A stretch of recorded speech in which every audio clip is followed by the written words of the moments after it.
USL Prime League.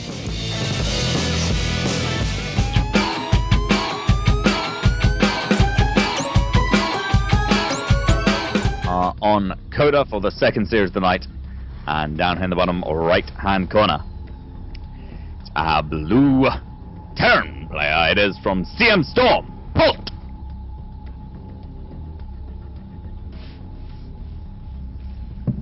And in the top left-hand corner, representing Axiom, this is Hart.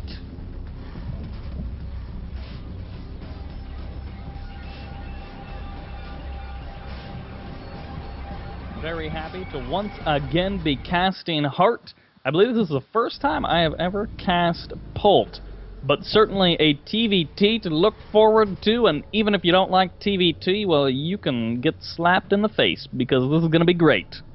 Them's fighting words. Exactly. But, yeah, Polt always has some interesting TVT. He's such an active, like, droppy player that I don't think I've ever seen him play TVT and thought, oh, this guy's playing TVT. Not to like name any names or anything, but Avilo or, I don't know, Ruff maybe. I don't know, Ruff still makes things interesting by doing really cheesy, weird, stupid stuff that works. But Ruff versus Balloon, now that was a TVT. For a second I was thinking Avilo versus Balloon on King Sejong, which that was a fun match to watch. Certainly Balloon, a player that we all do miss. Not a huge surprise to see Reapers coming out from both players. The question is always how many, because it does kind of affect your factory timing, at least a little bit. In this case, we're seeing 2 Reapers going to be coming on out for both players. But again, Coda, not a surprise to see Reapers from these players. No, not at all. I'd say it was a little surprising to see more than one, but nothing like, oh, wow, he's building 2 Reapers. That's crazy. That's crazy. Just a little unusual. Maybe if someone's really excitable. Maybe. Kalaris in ultra hype mode. But either way, pretty fast factory came out of Polt as well. So he's going to be getting a fair few Hellions out. And he'll be able to actually chase down this Reaper if it's not too careful. But Polt looks like he's more interested in send that Hellion across the map, and he's going to chase down the Reaper with his own Reapers. So this is a pretty nice win here for Polt. You did mention the slightly faster factory coming out for Polt. Kind of the result of going 11 gas, 13 racks. He's got a bit more gas to play with than the 12-12, which is, of course, what Hart went for. And in this particular case, the bunker, not ready. The CC, not ready. The defense, not ready. GG. Okay. And Polt, yeah, he, like, virtually had nothing. Technically, there were Marines on the way for Hart.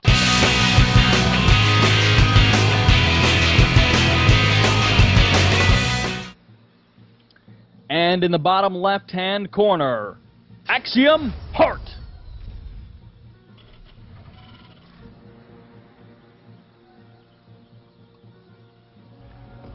$11 gas coming out for Polt, 12 gas coming out for Hart.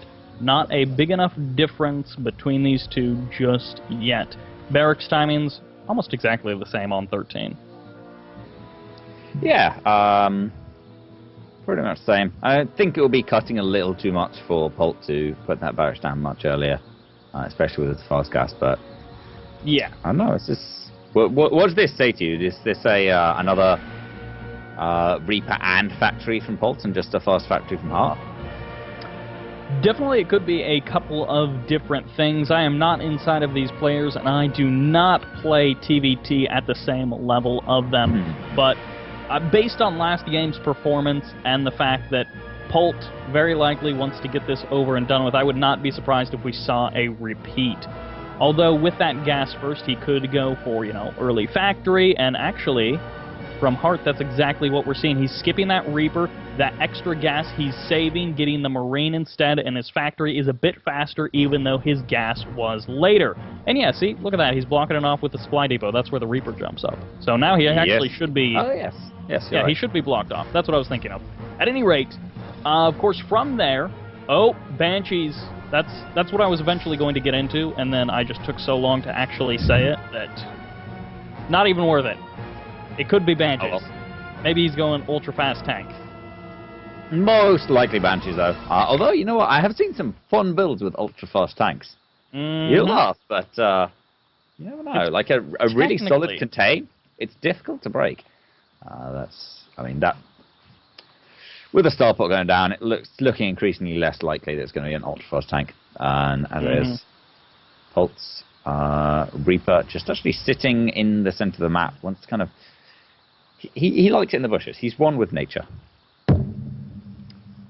I'm not 100% sure, but did the SCV of Polt actually see the Marine come out? Because that would be certainly a bit of a tell as to what he is going for.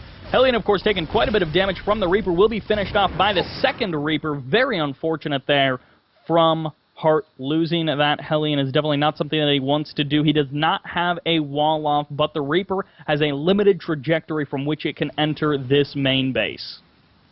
Yeah, it's going to make its way past those Marines, though, taking only minimal damage. Wants to get down from that Reaper cliff, but it can't, as you mentioned, with that depot up there, so it's going to pace back and forth. Maybe try and pick off a Marine here, and it looks like it's going to get this one, but at the cost of a lot of its health, and I'm not sure it's going to get out. But at the same time, it is potentially a bit of a magnet. We've got two Hellions kind of in the middle of the map for Polt, and right now the front door is wide open. The Marines are, of course, not there. Now, we do have Cloak currently on the way, but first, it's the Polt Viking. Perhaps the most important thing when you're Polt is to play bio and to get a Viking before basically anything else. The mine from Hart not burrowing in time. He could have gotten himself a guaranteed Hellion kill. Instead, he'll get himself a guaranteed mine death, as his Banshee now going to be walking on over, losing all of those Marines. 5 Marines currently down, a Hellion and a Widowmine traded out for just 2 Reapers. Yes, indeed, and that Banshee cloaks up, revealing that stealth, and 1 Hellion gets taken out of the Banshee, but this has given Polt more than enough time to prepare.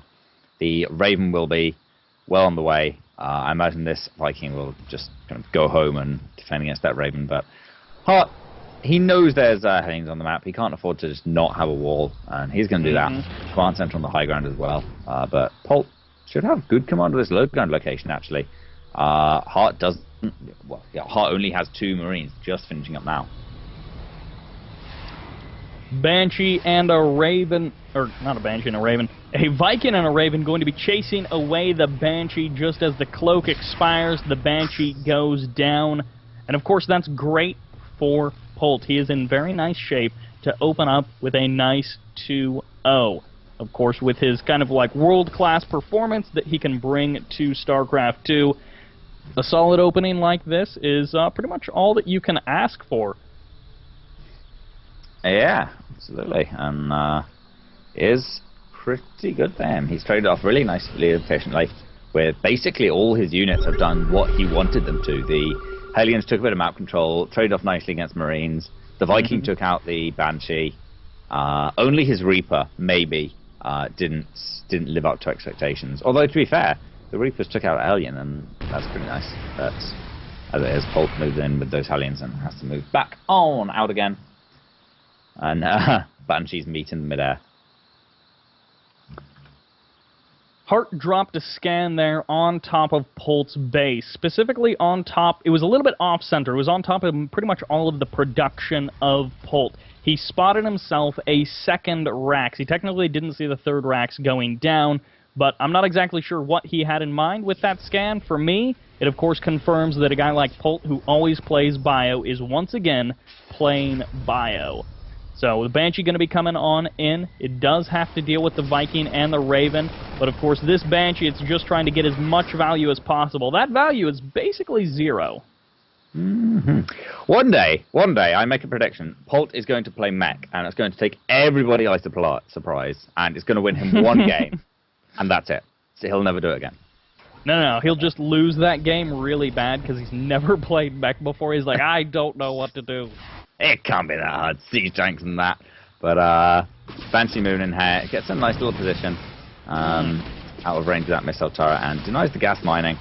And just pokes away at a couple of SCVs here. These little edges that Polt is gaining, a bit more efficient with his workers, a better scout by Polt, now just a couple of SCV kills, climbing up to 3, a little bit more damage at the natural, going to be losing this Banshee, but of course, he's already killed several Banshees of Heart, so losing one single Banshee when he's getting those SCV kills is certainly acceptable. We've got the tank production gearing up for both players. Stim and +1 also on the way. It's a bit earlier for Hart.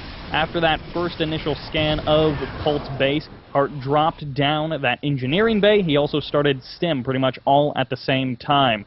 So he's, you know, a little bit ahead. Not necessarily a huge deal. We'll have to see if there's an engagement that happens while Hart has Stim when Polt doesn't. Yeah, and oh, this is nice actually. Polt having great position here with those 3 tanks up on the high ground. Hart, though, just sprinting across the map, wants to actually... He knows he can't really... Wow. Or he'll have a lot of difficulty breaking that position, but back at home he might have some more success. Polt, though, does have a few tanks there, and we'll see whether he can get enough to buffer for them, but they're going to just get overrun by that Stim Bio.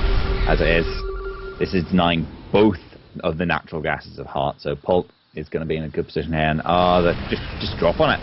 Why not? Yep. SCV is going to be getting pulled from the natural. Polt has to deal with this double medevac drop of Marines. Now, technically, 1 Marine is left just outside of the natural by Hart. Hart, again, circumventing the sort of contain on the gases that Polt has. He moves across the map. He's now got 4 tanks positioned just outside of the natural of Polt. He's going to be bum rushing in, takes down 1 tank. The tank on the high ground going to be doing some pretty good splash damage. But, of course, now the deny from Hart is so much more threatening than the deny of Polt.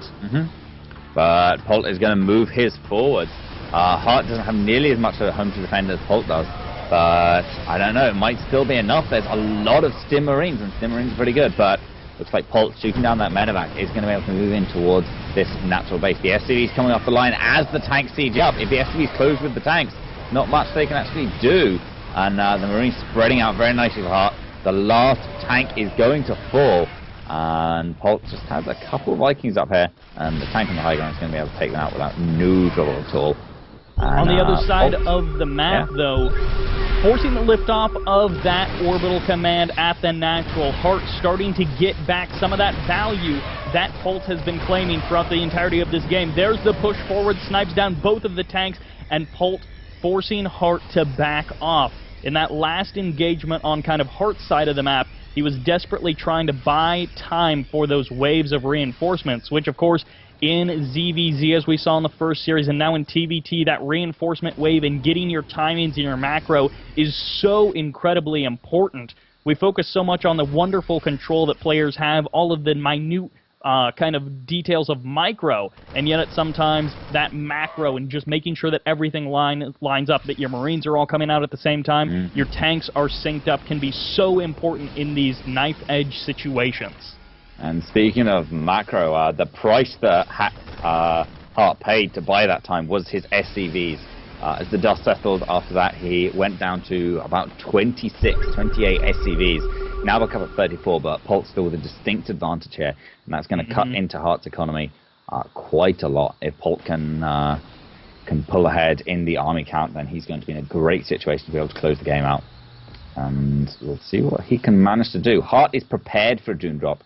He has a sea tank and a cadre of Marines inside the natural there. Looks like Polt for now is more or less just happy to set up a bit more of a contain.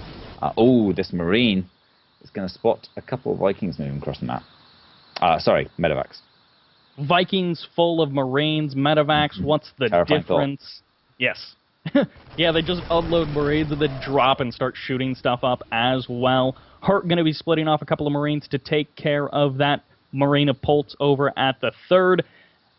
And naturally, between these two guys, Hart and Polt, who is going to be the drop king? For now, it looks like it's going to be Hart. Polt really, we haven't really seen any sort of, dropping in, sniping down town halls like Nexus, which is, of course, what he's more known for, or in this case, command centers. So, for now, Hart is going to be the one trying to go for those drops, not necessarily very successfully. Polt actually going to be scouting out with a medevac. Why not? I mean, it's fast with that boost. It's true. It's true. No, yeah, it's the fastest, probably the fastest Terran unit at all, isn't it? Probably with the boost. Yeah. Like not on average, but when it's boosted. Yeah.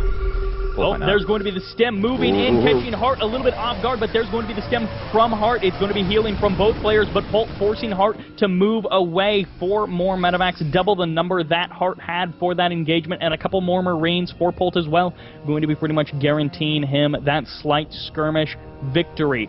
Polt going to be taking that 3rd orbital, and of course, actually having that 3rd orbital mining, which I didn't even realize this, but there is no 3rd orbital from Hart, which is certainly troubling. 3 mules versus 2 mules. You don't have to be a mathematician. No, you don't. Plus, of course, just the vector distribution work is very nice. And both players siege up, but at the end of the day, it's going to be whoever's fighting through a choke. And actually, Polt has to back off at the cost of a couple of tanks. No, he's going to keep them alive and try and move around for a different angle as Hart moves in with his drop, hoping to find some defense or some lack of defense in the natural he can exploit, but Polt is ready. There's going to be the stem from Hart, of course. With medevacs, he will have an inherent advantage on the other side of the map. Now, Polt in the south potentially gearing up for a huge doom drop, but the sensor tower very nicely placed by Hart will be warning of that. Of course, in the natural of Polt, 8 SCVs going down. Hart now forced to lift up, move away. Down in the south, Polt is getting dangerously close to a doom drop. He's dancing on the edge. He may deploy his tanks, siege up, and try to take some shots, but there's the push and sniping down of a couple of tanks. A nice move by Hart. Yeah, he does get 2 tanks there. Nicely bring the tank count heavily in favor of him. 4 tanks for Hart to 7. 4 tanks for Polt to 7 of Hart. And yeah, that's a really, really nice position for Hart to be in. Polt, though, just pumping out those units and units and units. Although his works have taken a bit of a beating, that extra command center he's been having for a while is doing him very, very nice. And actually, it's not an extra command center. That's his main command center. I did not even realize that. No, me either. You just said 3 command centers, and I was like, oh yeah, 3 command centers. Yeah, that sounds good. Good job, Cyber. I don't think I've ever seen someone lift off their main CC when they still have minerals. I feel quite silly, but at the same time I feel kind of justified just because there's still minerals in the main base. There is going to be an engagement in this choke, and of course the man with the tanks will be the man who wins. Oh yes, and that forces Hart away a little bit as Polt moves on, surging forward after taking that small skirmish in his favor, but Hart is set up now with the tanks in the choke, and it would be a bit like Cluedo if Polt moved in there, except we'd all know who done it. It's called Clue in the US, I believe. Okay, yeah, that confused me, and then you said who done it, and I was like, oh, he meant Clue. But alright, so you definitely say some weird things, Trig. Some weird things are about to happen as Tank going to be sieging up for Hart at the same time, moving in 3 medevacs and a host of Marines, but it's greeted by a larger number of Marines than a tank here for Polt. Hart engaging and committing here, kind of a mistake, as he does lose a medevac and a healthy number of Marines. Getting chased down by Polt, is going to be losing a couple more. And, of course, no actual Vikings on the front lines here to try to snipe down or try to gain that air superiority. Ooh, very close to losing a lot of Marines is Hart. Yeah, just a little too... Oh, my. Oh. Far forward. That medevac. What? Oh. That is so many medevacs full of Marines. That's a lot of medevacs full of Marines. That's 9 medevacs full of Marines. 72 Marines. I don't know if Polt's going to go for it. Hart would know.